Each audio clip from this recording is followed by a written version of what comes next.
yang tidak dapat kami sebutkan satu persatu pangkat dan jabatan.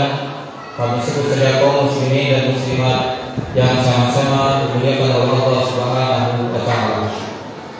Alhamdulillah, marilah kita memperbanyak bersyukur kepada Allah Subhanahu wa taala pada malam hari ini kita dapat dipertemukan di tempat Masjid Hidayatul Rahman dalam suasana penuh dengan ketakwaan kepada Allah Subhanahu wa taala. Hadirin yang kami hormati, sebelum kita memasuki acara, izinkan kami selaku penuntun acara untuk menyampaikan urut-urutan acara yang akan kita laksanakan pada malam hari ini dalam peringatan Maulid Nabi besar Muhammad SAW tahun 1445 Hijriah atau 2023 Masehi dengan tatanan urutan sebagai berikut. Yang pertama adalah pembukaan, yang kedua pembacaan ayat suci Al-Quran, yang ketiga sambutan ketua pelaksana peringatan Maulid Nabi besar Muhammad SAW, yang keempat ceramah agama, yang kelima doa, dan yang terakhir adalah penutup. Itulah beberapa acara yang insya Allah pada malam hari ini akan kita ikuti bersama-sama. Dan untuk melancarkan kegiatan peringatan Maulid Nabi besar Muhammad SAW yang kita peringati pada malam hari ini, agar mendapatkan ridho dan kelancaran dari Allah Subhanahu wa taala, marilah kita bersama-sama membaca suratul Quran, suratul Fatihah. Kami mohon kesediaan dari ayahanda kita Kiai Haji Abdul Salam Ayat An-Naqar Al-Bajari untuk memimpin pembacaan surah Fatihah.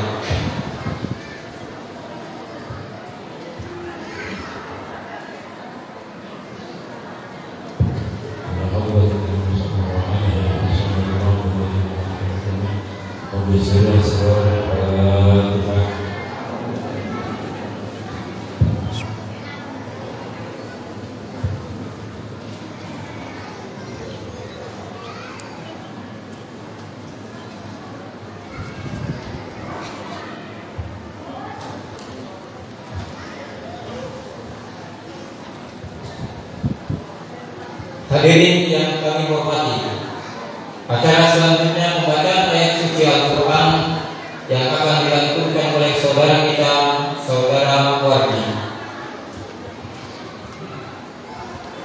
Assalamualaikum warahmatullahi wabarakatuh.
Hadirin yang kami hormati, memasuki acara selanjutnya yang sambutan yang dalam kali ini akan disampaikan oleh Ketua Pelaksana Kegiatan Peringatan Maulid Nabi besar Muhammad SAW yang akan disampaikan oleh Bapak Dr.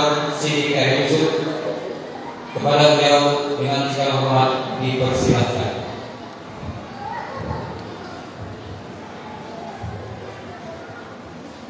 Assalamualaikum warahmatullahi wabarakatuh. Waalaikumsalam. Bapak-bapak, ibu-ibu, adik-adikku semuanya yang dimuliakan oleh Allah Subhanahu wa taala. Alhamdulillah hari ini kita bisa berkumpul dalam rangka memperingati Maulid Nabi Muhammad SAW. Dan pada hari ini juga kita sudah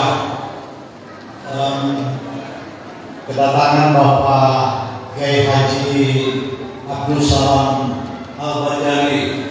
Beliau sudah berada di Palangkaraya dan kita mendapat kesempatan untuk beliau datang ke Masjid Hidayatul Rahman ini. Terima kasih Pak. Terima kasih juga pada kesempatan yang berbahagia hari ini, izinkan saya menyampaikan salam dari Ketua Pengurus Hidayatul Rahman yang pada hari ini dia tidak bisa hadir karena sedang mengikuti cuti di luar daerah. Padahal dia juga harusnya hadir pada hari ini yang hadirnya sangat berbahagia pada hari ini. Dan kesempatan ini juga kami ucapkan terima kasih kepada panitia yang telah menyelenggarakan kegiatan ini dan juga kepada bapak-bapak yang telah membacakan salawat Nabi tadi. Kami mengucapkan terima kasih juga. Dan pada hari ini kita memperingati Maulid Nabi besar Muhammad SAW dengan tema meneladani sifat dari Nabi Muhammad SAW. Dan kalau kita lanjutkan lagi pemikiran ini, bahwa sifat-sifat Nabi Muhammad SAW itu lebih besar, sangat terkait lagi dengan Al-Quran. Pada kesempatan yang berbahagia ini terus juga saya sampaikan bahwa terjemahan Al-Quran itu sudah ada dalam bahasa Banjar, ya. Dalam bahasa Banjar itu sudah ada terjemahan di dalam bahasa-bahasa daerah, termasuk bahasa Banjar. Dan mudah-mudahan nanti di Kalimantan Tengah ini juga akan ada terjemahan Al-Quran dalam bahasa Dayak.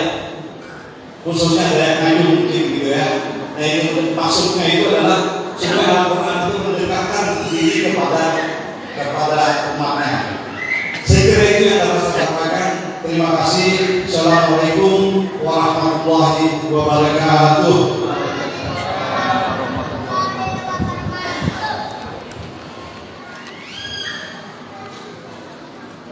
Bapak dan Ibu yang dimuliakan oleh Allah Subhanahu wa taala, memasuki acara selanjutnya yaitu acara inti dalam kegiatan peringatan Maulid Nabi besar Muhammad SAW kita pada malam hari ini, yakni ceramah agama yang akan disampaikan oleh guru kita Kiai Haji Abdul Salam Wahid An-Naqawi Al-Banjari dengan tema dengan meneladani akhlak Rasulullah SAW kita tingkatkan iman dan takwa kepada Allah Subhanahu wa taala. Dengan segala hormat kepada beliau dipersilakan. Allahumma sholli alaihi. Assalamualaikum warahmatullahi wabarakatuh. Waalaikumsalam.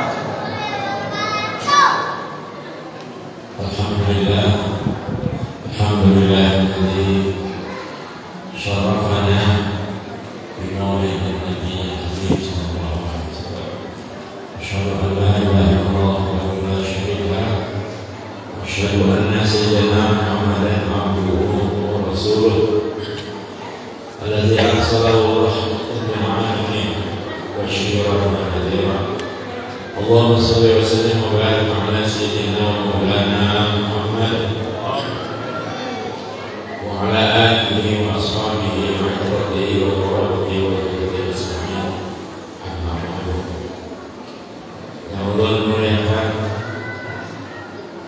alim ulama, alim ulama, guru agama yang kita hormati, yang kita Bapak Asri dan segenap panitia atau pengurus masjid Hidayatul Rahman Jalan Berdiri, rangkaian serta hadirin dan sekalian, jemaah sekalian rahimahullah. Malam ini adalah malam ke-14 kalau tidak salah dari bulan Rabiul Awal 1445 Hijriah. Atas kuasa Allah, atas rahmat dan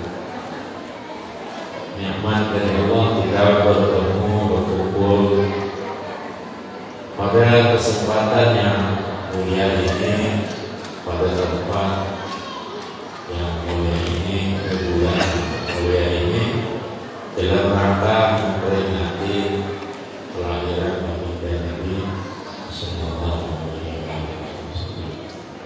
Tentu bukan akhirnya yang dibicarakan, walaupun beberapa hadis sahih menunjukkan bahwa Nabi misalnya dalam Sahih Muslim puasa hari Senin. Kenapa engkau puasa hari Senin wahai Rasulullah? Karena itu hari yang aku dilahirkan dan lain-lain. Tetapi lebih pada secara luas, perayaan Maulid ini yaitu sebagaimana Maulid dibicarakan oleh itu untuk meneladani daripada akhlaknya Nabi Muhammad Sallallahu Alaihi Wasallam, yang sudah barang tentu sebagaimana dalam Al-Quran disebutkan innaka la'ala khuluqin azim, sesungguhnya engkau di atas akhlak yang agung. Semua sekalian rahimahullah, membicarakan Nabi, terutama akhlak Nabi dari kitab-kitab terdahulu, maka langkah baiknya apabila kita kontekstualisasikan pada zaman kita dalam kehidupan kita, bagaimana sih caranya melaksanakannya, mengerjakannya, mengaplikasikannya dalam kehidupan sehari-hari. Jemaah sekalian, rahimahumullah. Hidup ini tidak bisa berdiri sendiri. Manusia hidup itu berkoloni pada tempatnya dan lingkungannya masing-masing. Lingkungan lebih mempengaruhi dari orang tua, dari guru, sekalipun. Maka itu di lingkungan inilah kita tumbuh berkembang, kita lahir tumbuh berkembang dan kita berkehidupan sebagaimana orang yang ada di lingkungan dan sekitar kita. Karena itu akhlak itu sesuatu yang niscaya, sesuatu yang penting. Bahkan baginda Nabi Sallallahu Alaihi Wasallam bersabda bahwa wa'istu innama wa'istu liutamima makarim akhlak. Aku diutus untuk menyempurnakan akhlak dan mulia. Maka perlu kita deskripsikan, perlu kita gambarkan bagaimana kehidupan pada zaman Nabi sebelum beliau diutus menjadi Nabi, disebut dengan zaman jahiliyah. Apa jahiliyahnya itu? Banyak sebenarnya. Maka lahirlah Nabi, diutus Nabi membuat gagasan baru yang kontras, yang berbeda jauh dari zaman di mana beliau hidup. Gagasan-gagasan itulah yang disebut dengan al-Islam, dengan akhlaknya Nabi sallallahu alaihi wasallam. Dalam Sunan Ad-Darimi disebutkan bahwa orang Arab waktu dulu kalau anak laki-laki dibiarkan, kalau perempuan kalau cantik dipelihara sampai besar untuk dijadikan pelacuran saja seperti itu. Kalau jelek dikubur hidup. Dan itu sistem kemasyarakatan yang berlaku saat itu. Jadi pelacuran itu legal istilahnya di mana-mana, bahkan menjadikan komoditi ekonomi keluarga. Bagaimana ya? Parah banget seperti itu. Apalagi yang lainnya, mau itu judi, mau itu sistem kapitalisme dalam ekonomi dan lain-lain. Nah itulah ini gambaran singkat. Maka Nabi Sallallahu Alaihi Wasallam lahir dan datang tidak menentang itu semua. Nabi membiarkannya lalu itu berlalu, dan Nabi membawa gagasan baru atau tatanan baru pada masa yang akan datang. Artinya Nabi tidak menjelek-jelekkan orang, sebagaimana dalam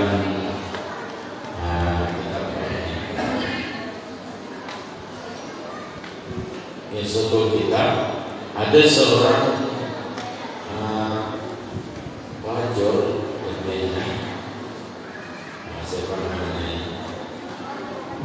dia digauli oleh banyak orang melahirkan Amr bin As, namanya Nabi, seorang perempuan pelacur pada masanya, namanya Nabi. Dia melahirkan anak diberi nama Amr. Lalu Nabi itu masuk Islam, Amr juga masuk Islam.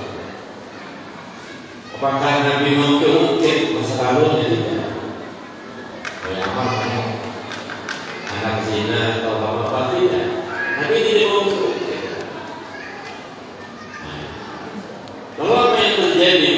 Wahai Nabi, Amr ini sebenarnya anak saya. Ya kan? Nabi tidak juga mencela Nabi itu. Nabi kamu ini tidak begitu saja. Nabi menghargai semua orang dengan latar belakangnya apapun, dengan masa lalunya apapun, termasuk si Nabi yang pelacur itu. Jadi kalau kita mengamati sejarah Nabi ini, tapi agak lebih serius. mulut, tidak mahir bercanda sebagaimana umumnya orang berjadwal, lebih ke serius. Seandainya kita mencermati kehidupan Nabi, banyak sekali mutiaranya. Di antaranya, Nabi tidak suka mencela orang pada masa lalu orang tersebut. Menyambut Islam dengan Nabi itu dari berimannya, dari pemabuknya, dari pelacurnya, dari perampok, macam-macam kan. Mungkin orang banyak orang. Dan Nabi menghargai semua orang itu dari masalah. Nabi tidak mengungkapnya. Wah ini orang tidak. Maka semua orang di hadapan Nabi itu pikir. Ketika dia berislam sudah semuanya itu jadi masalah. Termasuk saya Nabi Muhammad. Wahai Nabi Allah, ini anak siapa? Anak Abu Jahal, anak bin Khalaf. Maka dia berkata, dia adalah anak Al-As bin Wa'il As-Sami. Dan Nabi pun terima. Jika Nabi menisbahkan Ammar bin As bin Wa'il As-Sami. Dan Ammar melahirkan anak namanya Abdullah bin Ammar bin As, seorang ahli hadis. Meriwayatkan hadis di antara sahabat yang banyak dan seterusnya. Apa yang diambil dari cerita ini adalah yaitu laisa bil syatamin wala ayyan. Nabi tidak suka menjelek-jelekan orang. Dan kalau kita amati sejarah perjuangan Nabi, tidak ada perang agama di dalam Islam. Kok bisa? Kesimpulan seperti itu yang benar. Yang memusuhi Nabi itu adalah orang kampung. Itu kampung Quraisy, orang kampung Nabi sendiri. Jadi tidak ada perang agama di dalam Islam. Banyak dalil bagaimana Nabi menghargai Nasrani, menghargai Yahudi dan lain sebagainya. Nah, ini barangkali memerlukan suatu dan sebagainya atau rumahnya. Lalu kenapa dalam peperangan itu ada melibatkan Yahudi, Khaybar, dan sebagainya? Maka itu sebenarnya bukan musuh, tetapi bersekutu dengan kafir Quraisy yang musuhi Nabi. Nah, begitu saja. Sama misalnya Rusia perang Ukraina. Nah, lalu Ukraina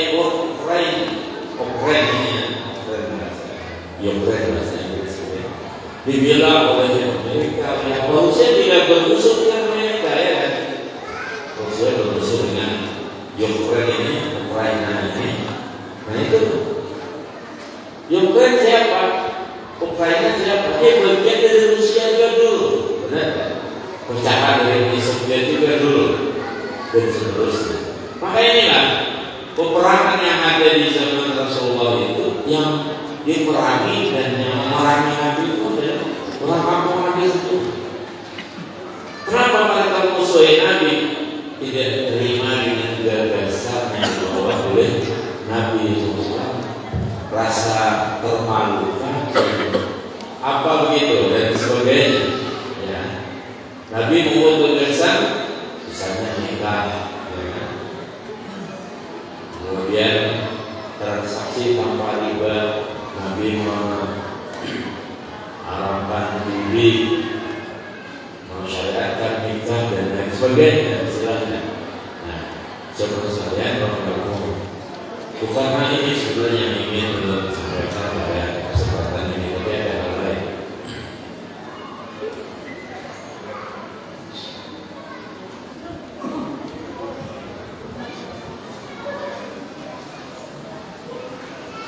Ini hanya menggambarkan bagaimana sistem kemasyarakatan yang ada sebelum Nabi diutus menjadi Rasul Sallallahu Alaihi Wasallam. Nabi tidak menyalahkan orang dan Nabi istilahnya tidak mencela orang. Dan inilah Islam yang kita pahami, yaitu wasatiyatul Islam, moderasi Islam. Bukan Islam yang suka melarang, suka menjaga sama dan Islam yang rahmatan dan rahmat bagi alam semesta, yang memahami akan lingkungan, menjunjung tinggi akan lingkungan lingkungan ada di sekitarnya. Jemaah sekalian, yang ulun ingin sampaikan pada kesempatan ini tepat dan pertemuan ini adalah akhlak yang paling sulit. Akhlak Nabi SAW yang paling sulit kita lakukan adalah komitmen. Dalam bahasa Arab disebut al-wafa. Ini paling sulit itu. Jadi kalau akhlak yang lainnya itu ya sulit juga sebenarnya. Tetapi yang paling sulit daripada suri tauladan Nabi Sallallahu Alaihi Wasallam itu adalah kamal wafaihi Sallallahu Alaihi Wasallam, sangat komitmen malnya. Kita termasuk untuk belajar istilahnya, bukan orang yang sempurna, itu kita banyak kurangnya.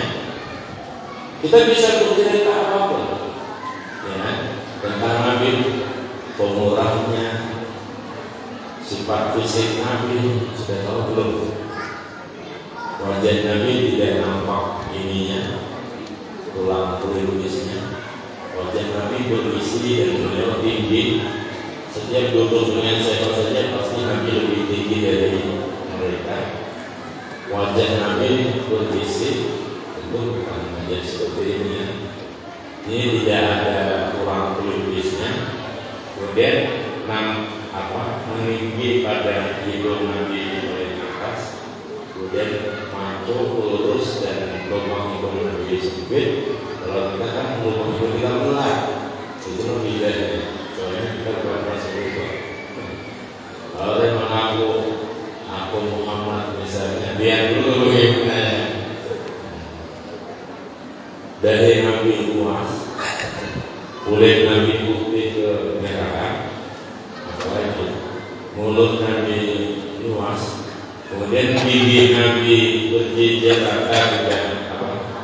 tidak mundur atau maju ke depan atau ke belakang dan seterusnya.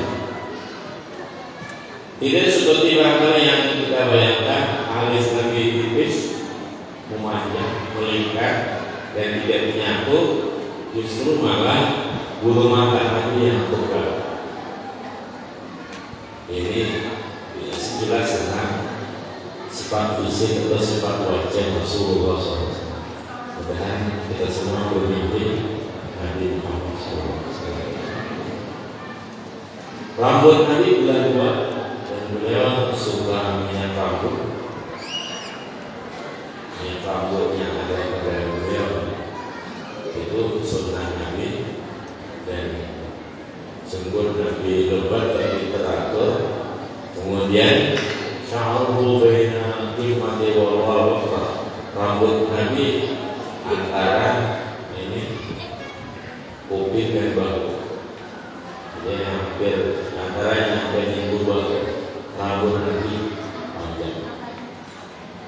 Panjangnya itu antara kuping dan bahu. Dan adalah rambut istri-istri Nabi juga cuma sampai bahu. Kalau hadis Musa Sabul Mufas bahwa hadis yang sangat sahih dari Aisyah radhiyallahu anha, kunna azwajun Nabi sallallahu alaihi wasallam yaqusna min aswalihinna al-wafra wa kama adalah kami istri-istri Nabi itu rambut kami seperti Aisyah hanya sampai bahu. Jadi hemat anggaran kalau sampai bahu ini. Kalau panjangnya bergulung-gulung macam-macam lah. Selain paham kan? Yang tua-tua itu paham.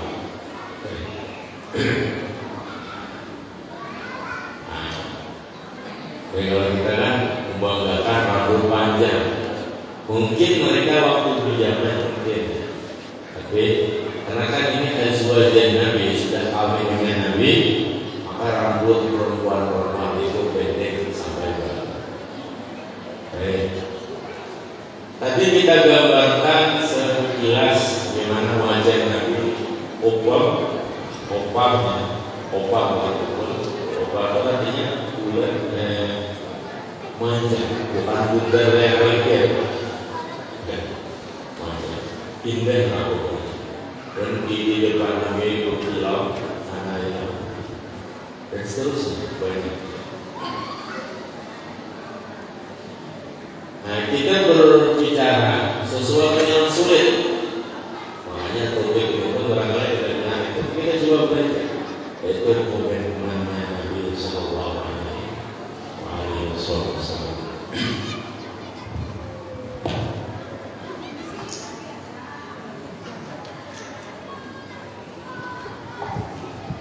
Sebentar mungkin sifat pemurah Nabi. Nabi pemurah subhanallah.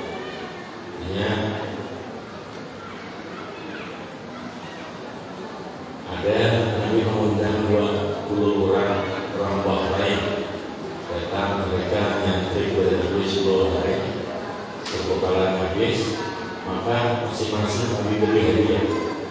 Hadiahnya subhanallah. Ada seorang namanya Al-Ashari diberi hadiah untuk pulang dengan Nabi SAW sebanyak 12,5. Itu dihitung dengan harga perak 13.019.600. Yang memberi siapa? Rasulullah. Yang diberi siapa? Muridnya. Jadi bukan murid memberi guru, tetapi sang guru memberi seorang guru. Dan ini banyak hadis seperti itu dalam Sahih Muslim dan lain-lain. Ada lagi namanya Safwan bin Umayyah. Nah, ini Muslim asalnya. Dia tertawan beserta tawanan-tawanan perang Hunain. Dan tawanan-tawanan itu sebagiannya dilepas tanpa syarat apapun. Ada namanya, kita selesaikan bisa Safwan bin Umayyah. Jadi dia berjalan beserta Nabi di antara tawanan dan 25 perang Hunain. Dulu kan orang Arab suka perang, itu memang terjadi. Itu bukan Nabi mengajarkan perang ya. Nabi di Makkah 13 tahun setelah menjadi Nabi tidak ada perang. Artinya perang itu memang dimusuhi, bukan agamanya agama perang. Nah, sama saya lalu Safwan bin Umayyah ini berjalan beserta Nabi pada tahun ini. Makanya takjub melihat banyaknya kambing di suatu lembah antara gunung. Maka Nabi bersabda, coba kalian apakah kau senang melihat ini semua? Oleh kepada bertanya. Maka Nabi bersabda, wah kami mafi. Seluruh kambing ini yang penuh antara dua gunung ada yang dekat. Lembah antara dua gunung itu mungkin entah berapa puluh ribu kambing. Seluruhnya ini sedang kamu bawa kampung. Hadiah untuk saya memberi hadiah Rasulullah. Saya yang beri hadiah non Muslim. Oh ya, dia tidak berislam, belum berislam. Safwan bin Umayyah. Pokoknya pulang ke kampung, dia berseru ke kampung. Oh ya kamu, masuk Islam saya. Aku datang dari Muhammad yang tak bakal bikin susah. Ini satu kisah saja. Bahwa katanya Islam ini apa realita atau realistis istilahnya. Ada dalam Islam ada angka-angka memahami akan apa perlunya orang dan sebagainya. Apalagi prinsip zakat baru berkondisi Allah dan lain-lain. Ini cukup banyak yang dibicarakan. Kita hanya membicarakan bagaimana pemurahnya Rasulullah SAW. Karena Nabi memerlukan untuk pribadi dan keluarga dia. Beliau hanya memiliki kebun di Padang sekitar 2 hektar. Ada satu daerah namanya Padang. Di situlah kebun 2 hektar itu beliau menanam korma ajwa, korma ajwa tanaman Nabi. Itu untuk makan Nabi sekeluarga, dan keluarga Nabi besar. Ada istri, ada pembantu 10, ada anak Nabi, kemudian ada anak tiri dan sebagainya. Nah, kemudian Nabi dijamin harus sukwa itu orangnya 70 orang, dijamin akan oleh Rasulullah SAW. Cuma sekalian, artinya baginda Nabi SAW adalah seorang pemimpin yang memahami akan angka-angka. Paham ya maksudnya? Jadi kalau tidak memahami angka-angka ini akan jebol, akan blunder istilahnya, hanya bertahan berapa hari, berapa saat, habis itu kacau. Tidak. Angka-angka dalam agama ini ada zakat, ada waris, ada dan lain sebagainya. Jadi Islam ini cukup realistis dengan angka-angka yang dipahami oleh pemimpin. Cukup banyak tentang pengeluarannya. Tetapi topik yang ingin ulun angkat malam ini agar kita semua menirunya mudah-mudahan. Tapi ini paling sulit. Kalau pemurah mungkin gampang, kalau ada uangnya, ya, ada uangnya sudah tidak masalah. Tapi yang paling sulit dalam hidupnya satu perkara, yaitu komitmen. Allah. Dalam suatu riwayat dalam kitab Al-Waqaf Ibnu Jauzi dari Abdullah bin Abdul Hamzah, dia berkata, aku berjual beli dengan Nabi SAW sebelum dia diutus, tapi ada sesuatu yang masih bersisa. Maka aku berjanji dengan Nabi akan mendatangi beliau, tapi aku lupa. Maka Nabi menunggu 3 hari. Jadi Nabi berjanji, dan yang orang yang Nabi berjanji dengan itu lupa. Namanya Abdullah bin Abdul Hamzah. Maka berdiri pada suatu tempat. Jadi Nabi selama 3 hari menetapi tempat itu. Sudah ada perbuatan apa misalnya? Pas 3 hari baru ingat Abdullah bin Abdul Hamzah ini waktu berjanji dengan ini sebelum diutus menjadi Nabi. Sebelum diutus menjadi Nabi ceritanya pernah berjual beli dengan Nabi kita. Nah ini apa namanya, komitmen Nabi, bahkan itu sebelum beliau menjadi Nabi SAW. Jadi Nabi 3 hari menunggu si Abdullah bin Abdul Hamzah ini pada tempat yang dijanjikan, hingga ketemu pada hari yang ketiga atau keempatnya. Nabi bersabda, ya fakta syafaqta alaihi ana menunggu salasin tajur. Aku menunggumu di sini sudah 3 hari. Untuk apa? Memenuhi janji bertemu dengan Abdullah bin Abdul Hamzah. Ini komitmen yang tinggi sekali.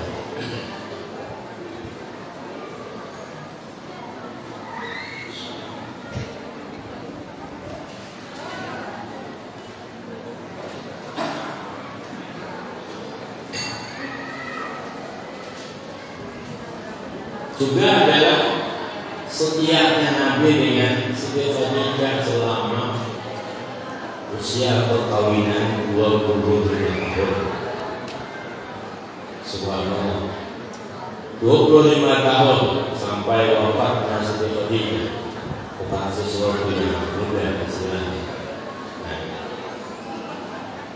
Dan sampai wafatnya Siti Khadijah pun beliau selalu memuji-muji Siti Khadijah. Banyak sekali hadis. Padahal riwayat yang masyhur, usia Siti Khadijah waktu kawin dengan Nabi umur 40 dan wafat umur 63. Sedangkan Nabi saat itu ganteng-gantengnya istilahnya umur 25. sampai 50, jadi selisih 15 tahun. Jemaah sekalian, rahimahullah. Baginda Nabi SAW mengajarkan kepada kita bagaimana menghargai perempuan. Perempuan dibesarkan oleh orang tuanya dan keluarganya, dari hamil sampai melahirkan sampai disekolahkan. I1, I2, I3 ternyata cuma istri SMA saja. Untuk akhirnya hanya untuk wajib taat kepada kita suami, ya. Kebanyakan untuk membesarkannya, dia dibesarkan oleh orang tuanya sampai sekolah, sampai besar, kemudian dikawinkan dengan kita untuk wajib taat kepada suami. Kemudian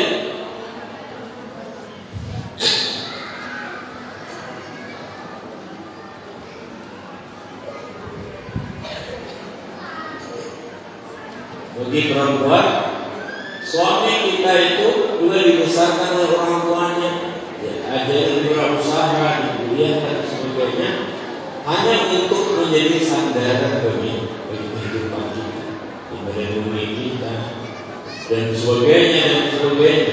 Maka itu adalah Nabi bersabda, "Khiyarukum khiyarukum li ahli."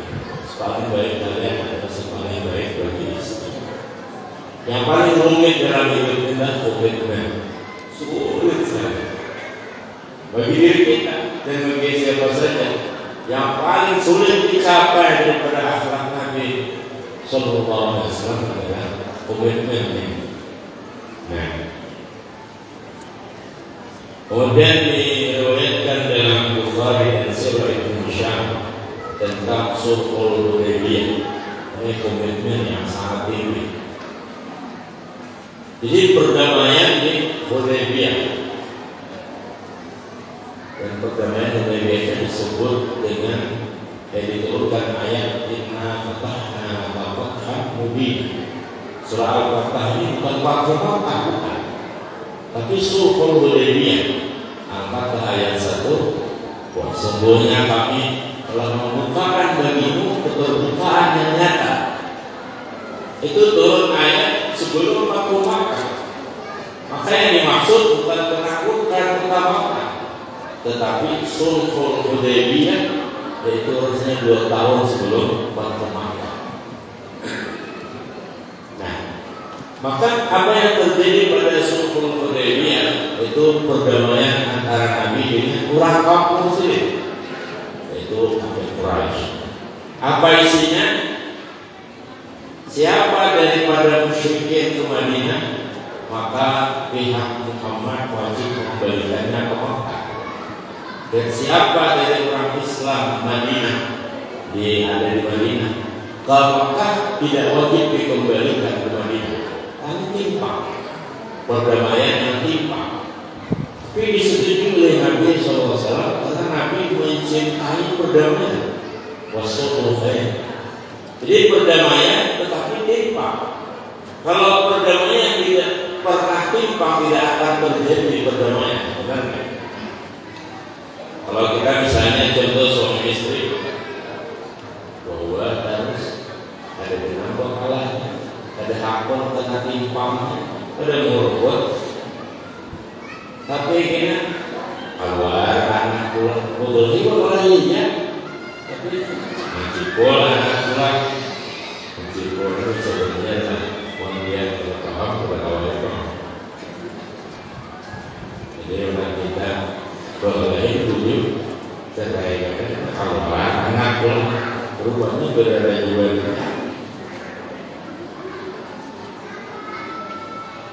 Jadi namanya perdamaian itu dalam win-win solution. Kalau di tengah-tengah nyaman keberadaan damai, namanya perdamaian itu pasti ada yang dikalahkan.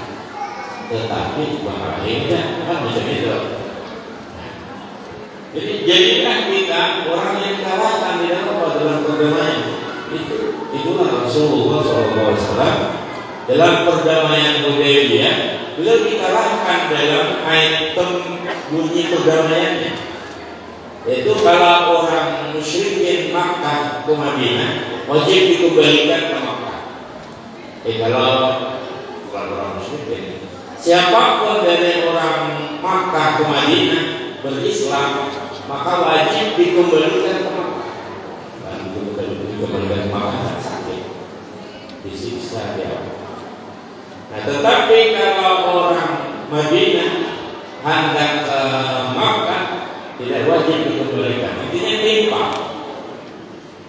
Tapi Nabi menyetujui bunyi perdamaian yang timpang itu daripada terus-menerus dalam peperangan. Apa yang kita ambil di sini? Mari kita melunturkan ego kita, kesombongan kita, rasa apa apa dikalahkan, rasa diinjak, rasa biar aja. Yang penting masih hidup, ya. Daripada kita tidak hidup, daripada kita tertekan, daripada habis energi kita untuk bermusuhan, ya. Daripada habis energi kita untuk bermusuhan, maka tidak ada langkah yang bisa kita lakukan. Misalnya Pancasila dalam Undang-Undang Dasar 1945 itu adalah bukan sulhul Hudaybiyah, sulhul Jakarta, perdamaian, sulhul Indonesia, perdamaian Indonesia. Jadi dari cerita sejarah bahwa berubah sila pertama dengan wajib menjalankan agama itu biasanya yang ada itu tidak bisa dirubah-rubah. Seakan ya umat Islam agak kalah. Syariat Islam menjadi tidak jelas dan tidak tepat. Karena memang dalam perdamaian itu mesti ada pihak yang dikalahkan atau disebutkan. Tidak masalah. Yang penting kita hidup berbangsa, bernegara dan bermasyarakat ini damai. Setuju? Kita damai, tidak ada persengketaan, konflik, urusan yang lain. Ini penting kita rawat. Jangan ada kita mau mencela orang lain, apalagi pemerintah. Biar aja mereka urusan mereka. Siapa yang jadi pemerintah? Kita hormati, kita hargai. Mau dia Pak Jokowi, mau dia misalnya nanti Prabowo, Anies, Ganjar, kalau siapa saja, kita hormati semuanya yang memimpin negeri ini. Kita semua kita hormati aneka suku, aneka bangsa, aneka etnis dan sebagainya. Itu mesti kita gaungkan. Islam yang kita agama kebijaksanaan kita. Contohnya adalah sulhul Hudaybiyah. Dan kita mengalah untuk damai dan mungkin. Apalagi di Kalimantan Tengah, di Palangkaraya dan lain kota-kota atau lainnya, kita mesti selalu menciptakan suasana damai. Ceramah yang menciptakan suasana damai, menceritakan kedamaian, sebagainya. Dari situ kita akan banyak langkah yang kita lakukan. Kita bisa mencari nafkah, betul kan?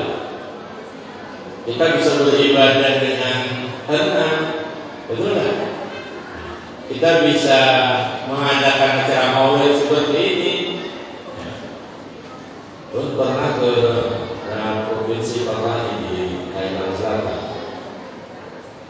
Itu tidak seenak kita di Indonesia. Juga ya beberapa contohnya di berbagai negara, termasuk Singapura, Malaysia, Thailand dan tetangga kita ini. Dan beberapa pulau ke Uzbekistan di Rusia. Islam ini paling nyaman di Indonesia itu sudah. Kalau pernah ke India misalnya, yang paling nyaman ya kita di sini juga. Ada kalau di Malaysia misalnya, khatib itu hanya membacakan khutbah dari mukti, gak boleh ngarang-ngarang sendiri. Kalau khatib ngarang sendiri teks khutbahnya, ada yang hilangkan dia dan mana sampai sekarang tak keluar. Karena kan Malaysia sistem kerajaan. Ini contohnya. Jadi kedamaian ini mesti kita rawat, mesti kita jaga, mesti kita kesana. Nah, bisa Papua Thailand tadi. Subhanallah. Jadi setiap perampakan itu dijaga oleh tentara, oleh polisi. Enak nggak? Di daerah-daerah Islam misalnya. Makanya yang buat kita agama harus mengalah. Sebagaimana Sulhul Hudaybiyah tadi, agamanya Hudaybiyah. Kalau kita konflik, bagaimana kita mau kantor, mau ke sawah, mau ke toko atau mana? Semua etnis yang ada, terutama suku yang asli di sini, suku dari yang maju atau apa sih, kita hormati, kita hargai, kita hormati, kita sayangi, kita hargai, dan lain sebagainya. Sebagaimana satu benang tubuh yang sama. Walaupun kita dari Banjar, dari Jawa, dari Sulawesi, ini pemahaman yang harus kita pahami tentang apa itu Islam. Jadi dengan bergaul kita dengan saudara-saudara kita non-Muslim, ini akan membuka mata mereka. Islam itu seperti apa sih? Islam bukan teroris, Islam bukan ekstremis, Islam bukan teroris, Islam bukan misalnya mau lihat di udah ada masalah. Mereka mau datang ke masjid atau banyak dalil. Nah, cuma sekalian rahimahullah. Dan banyak juga masuk Islam gara-gara maulid. Banyak itu kisahnya di berbagai tempat. Maulid itu tidak ada hadis, dia hanya rame-rame, dia adat saja. Sebenarnya dikatakan oleh Abu Yazid Al-Alawi Al-Mani, tidak ada zaman Nabi Maulid. Ya Maulid itu rame-rame, bersilaturahmi, mengamalkan cerita-cerita tentang Nabi kita, akhlaknya, budi pekertinya, dan sebagainya.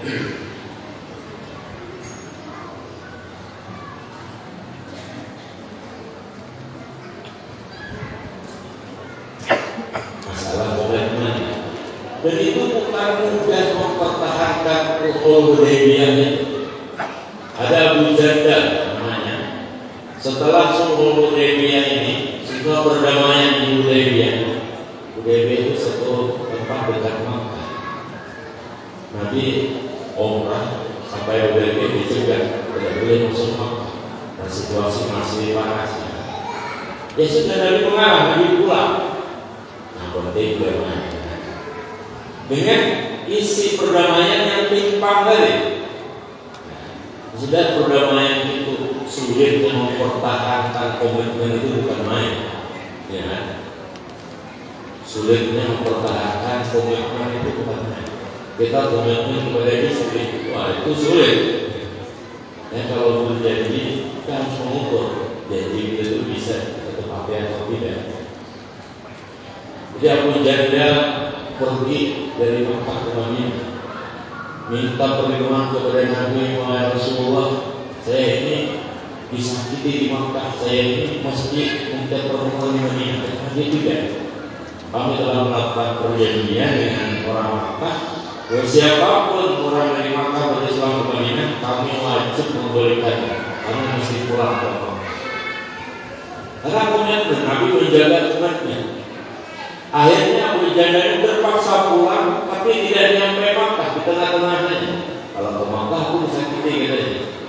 Jadi antara Madinah dan Makkah, dan beberapa orang pun akhirnya seperti itu.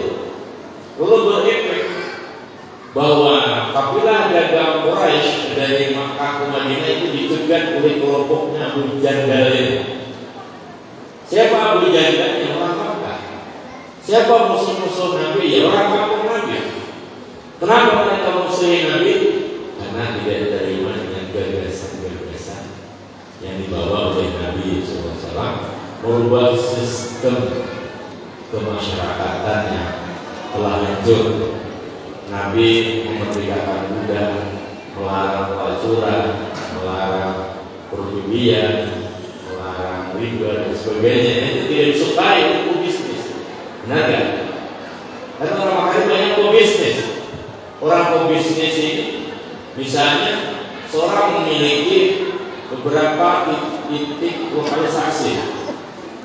Datang perda yang membubarkan itu, bagaimana rasanya dia menggandeng berapa modal ya, membeli cewek, mendatangkan cewek, beli cewek itu saja udah berapa habis duit, gimana? Pasti ketika seorang datang dengan gagasan baru untuk memuliakan perempuan, maka pebisnis kiri ini akan marah, benar nggak? Seperti itulah kronologisnya. Nah, jemaah sekalian, rahimahullah. Kemudian di antara komitmen yang diajarkan Nabi adalah berbakti kepada orang tua, walaupun dia non muslim. Ada hadis dari Aisyah radhiyallahu anha.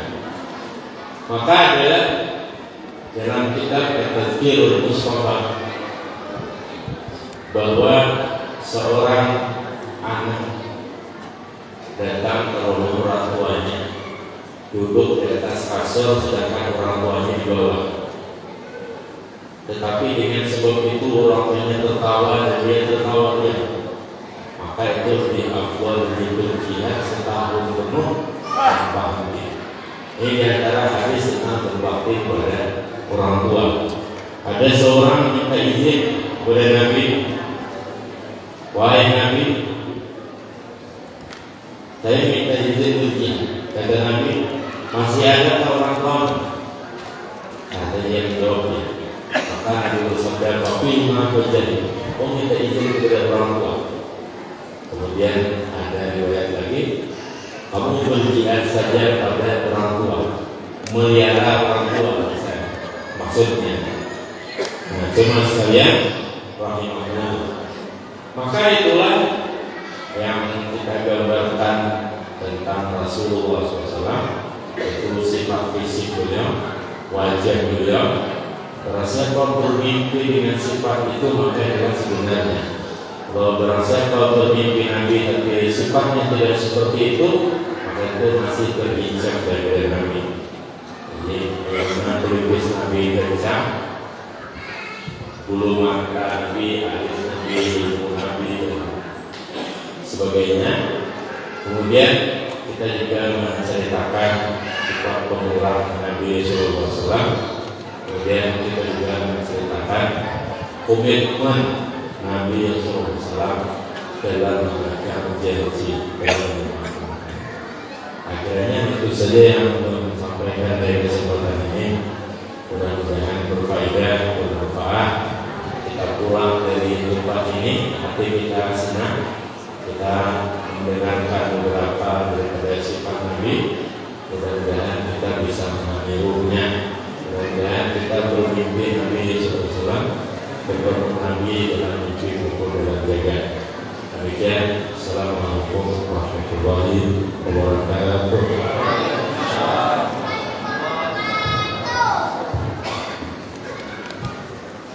Hadirin yang berbahagia, acara kelima yaitu pembacaan doa.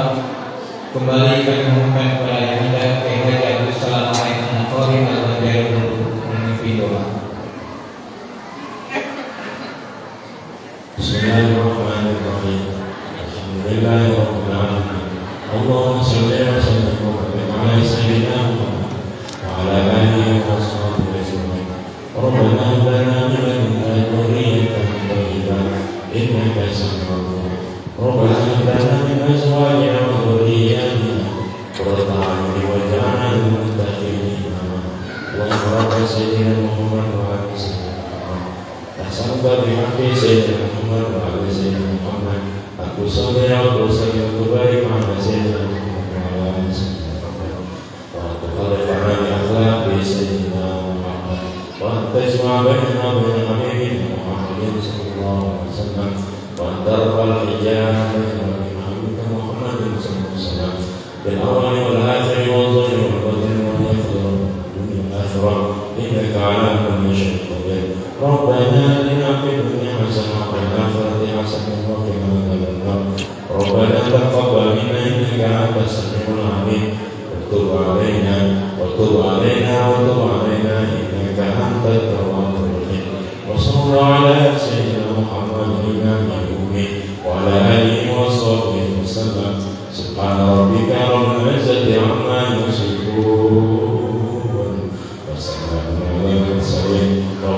Alhamdulillahi Rabbil Alamin. Taqabbalallahu minkum.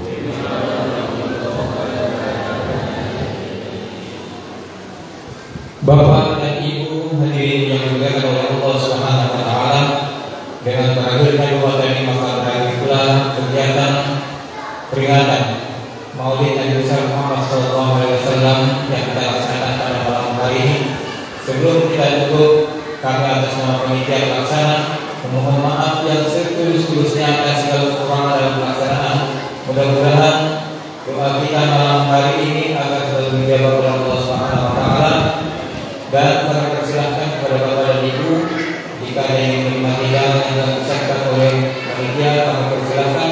Akhirnya puji Tuhan Allah, marilah kita bersama-sama tutup kegiatan kita pada malam hari ini dengan mengucapkan Alhamdulillah. Terima kasih. Puji Tuhan Allah. Wassalamualaikum warahmatullahi wabarakatuh.